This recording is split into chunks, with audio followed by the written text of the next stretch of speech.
Tax का मौसम आते ही एक शब्द हर तरफ सुनाई देता है, ITR यानी इनकम टैक्स रिटर्न।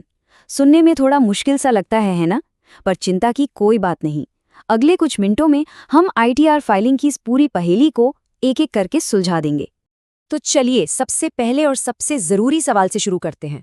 क्या हर किसी के लिए ITR फाइल करना ज़रूरी है? इसका जवाब देखिए, हमेशा सीधा हाँ या ना में नहीं होता। तो इस चर्चा के पहले भाग में हम बस यही पता लगाएंगे, उन नियमों को समझेंगे जो तय करते हैं कि आखिर किसके लिए टैक्स रिटर्न दाखिल करना एक अनिवार्यता है।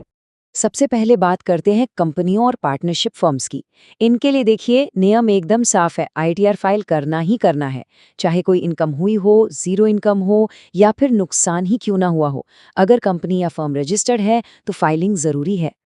अच्छा, अब आते हैं इंडिविजुअल्स पर, यानी आम लोगों पर। इनके लिए नियम ग्रॉस टोटल इनकम पर निर्भर करता है। अब ये क्या है?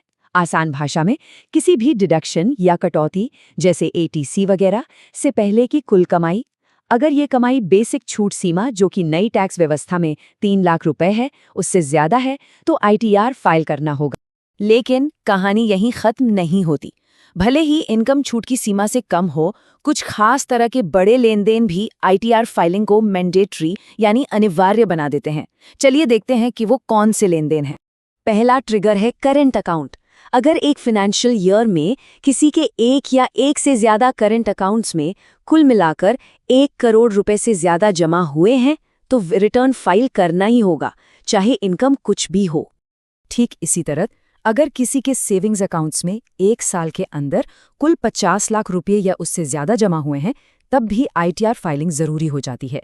ध्यान देने वाली बात यह है कि सेविंग्स अकाउंट के लिए ये लिमिट करंट अकाउंट से कम है। क्या विदेश यात्रा पर खर्च हुआ है? अगर किसी ने खुद पर या किसी और की विदेश यात्रा पर 1 साल में 2 लाख रुपए से ज्यादा खर्च किए हैं तो इनकम टैक्स डिपार्टमेंट को अपनी आय का ब्यौरा देना जरूरी हो जाता है। और भी कुछ शर्तें हैं, जैसे कि साल का बिजली बिल 1 लाख से ज्यादा हो, बिजनेस का टर्नओवर 60 लाख से ज्यादा हो या प्रोफेशनल इनकम 10 लाख से ज्यादा हो। और अगर TDS या TCS कलेक्शन 25,000 रुपए या उससे ज्यादा है तब भी फाइलिंग करनी होगी।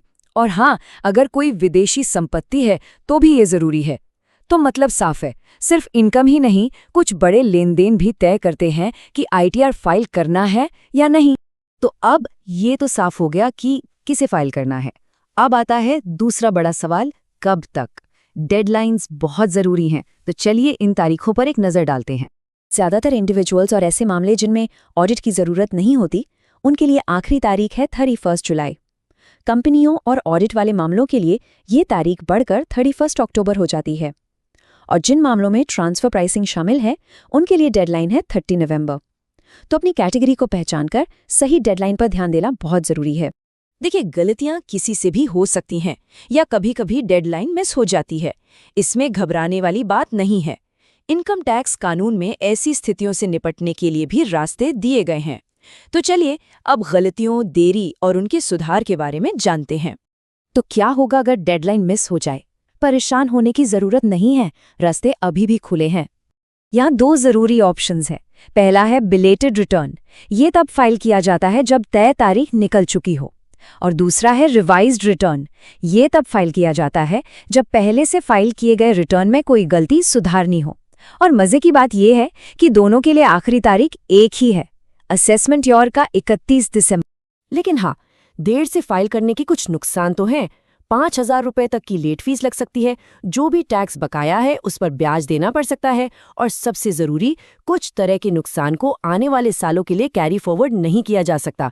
इसलिए समय पर फाइल करना ही सबसे अच्छा है।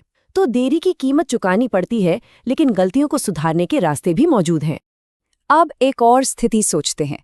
मान लीजिए कि बिलेटेड रिटर्न की डेडलाइन भी निकल गई, तो क्या अब सारे रास्ते बंद हो गए? नहीं, सरकार ने एक नया रास्ता खोला है जिसे कहते हैं अपडेटेड रिटर्न, जो एक तरह से आखिरी सेफ्टी नेट है।